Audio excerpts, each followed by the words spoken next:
Week 9 UFL picks right now. Yes, the Battlehawks were able to overcome the late scratch of AJ McCarron to their lineup last week, but they have dropped to 3rd overall in our total team behavior score. And that's in large part due to their improvement or lack thereof in the improvement index metric that we at Football Behavior use to measure team improvement or regression. The Battlehawks currently are regressing by 26% week to week so far, 8 games into the season. They started out hot, and they still probably are the second best team in the league, but that's a worrying trend that they need to be aware of. Why they need to be worried this week, especially if AJ McCarron can't go, is that the Arlington Renegades are trending in the opposite direction. They're seeing a week-to-week 29% improvement. However, the Renegades remain one of the league's most inconsistent teams. And if you take away their Week 7 offensive explosion of 45 points, their offense remains a below average one, hovering around just about half a point per minute. And that's not going to get it done against the big boys. We predict that this score is going to be Battlehawks 22, Renegades 19, and that could be worse if McCarron does in fact lace it up this week. Now, our projected 3-point spread in this game matches that of the 3 points that DraftKings has set the spread at. So we're going to stay away from that bet. But what we are going to do is we're going to take the Battlehawks on the money line at -154. Next up, we have the Birmingham Stallions taking on the San Antonio Brahmas. After the Battlehawks, it's the Brahmas that we like to possibly knock the Stallions off and keep them away from remaining unbeaten throughout the season.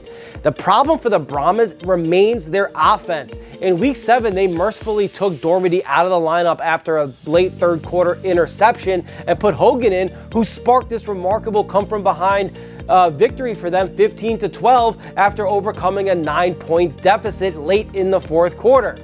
Then in Week 8, they go back to Dormady, and yes, he had a 300-yard passing game, but they still only scored, the only thing that matters, 20 points despite having the ball for more than 32 minutes in that game. Their scoring rate continues to be a problem, and as long as Dormady's the starter, I don't know what they do to improve upon that. What gives the Brahmas a chance to win this game remains their elite defense. It's by far the best in the league, the only defense in the league holding opponents to under half a point per minute of opponent possession time. Now, they're going against Birmingham, and Birmingham does have the best offense in the league, averaging .916 points per minute of possession time, but the Stallions are only 4th in our improvement index rankings, and that's because they're only improving by about 5%. While their offense continues to trend up, it's their defense that is alarming, not just bad, but alarming.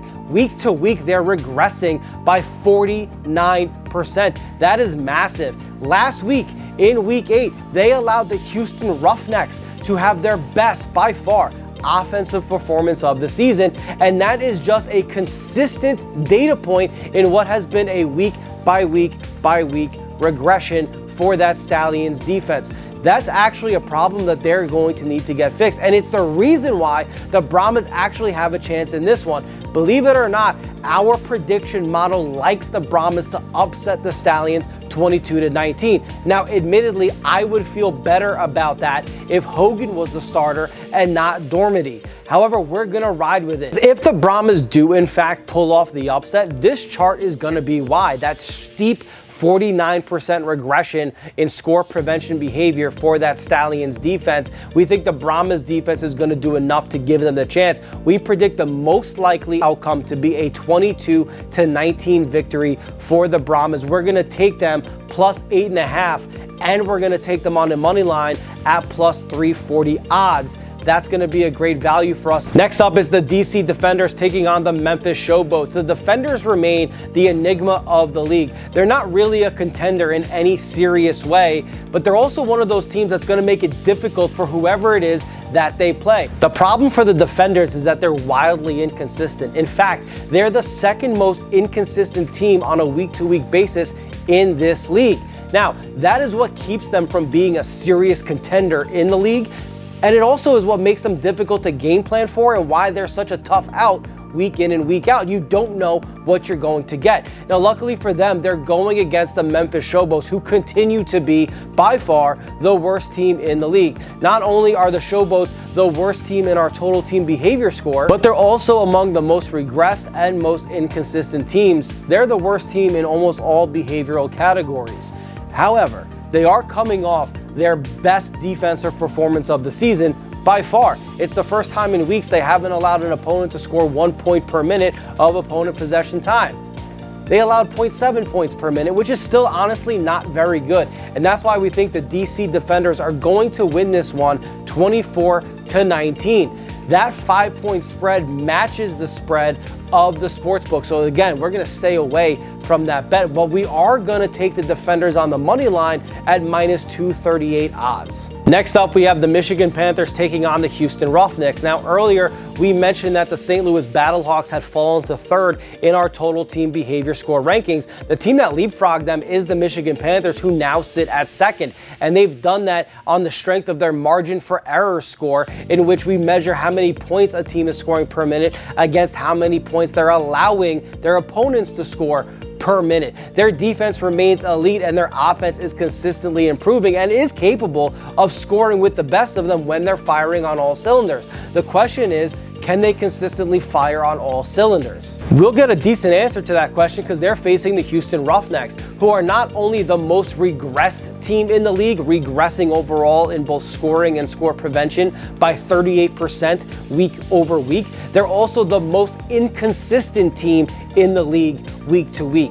So if there's going to be a game for the Michigan Panthers to come across and win and establish themselves as one of the top teams along with St. Louis and Birmingham in this league, they absolutely have to win this game, and we project that they will. We see them winning this game by a healthy margin of 27-15. And because of that score projection, we think that we're going to take Michigan with the points, covering 4 points, and we're going to take them on the money line at minus 192. As always, all of our bets are placed at DraftKings Sportsbooks, and the odds that we give you are the odds at the time of this recording. They are subject to change. Now, for all transparency, and that's what this is about, transparency. Anything that we tell you, we want you to be able to verify.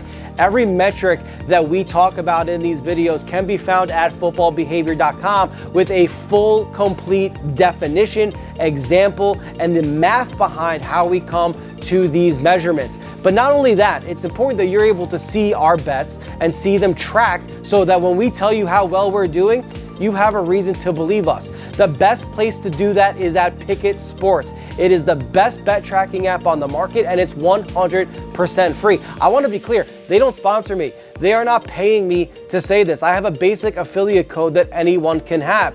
But if you're going to track bets, and you should do it with the best, and that's Pikkit Sports. Sign up for a free account today, 100% free.